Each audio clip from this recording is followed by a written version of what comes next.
how to turn off microphone on TikTok live mobile gaming. If you're trying to go live on TikTok playing some games and having fun, but you want to mute your microphone sometimes while you're live, then in this video I'm going to show you how you can exactly do that.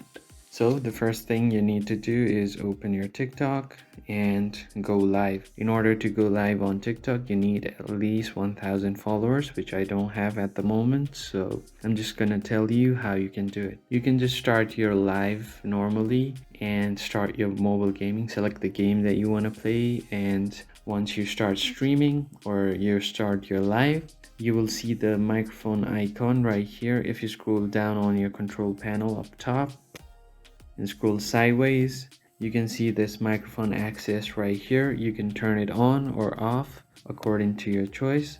So you can just go to the settings and allow apps to use microphone if they have appropriate permissions. So if your microphone is turned on or you have your permissions turned on, then this will allow the app to use your microphone. But if you turn it off, you will be muted from every app that uses microphone. So you can just quickly, while you're live, you can just quickly scroll down and get to this setting and turn off the microphone access. And by doing that, you will be muted on your live, and if you want to go back again, you can just turn it on.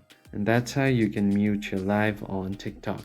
If you found the video helpful, please hit the like button below and subscribe to the channel. I will catch you guys on the next one. Thank you for watching.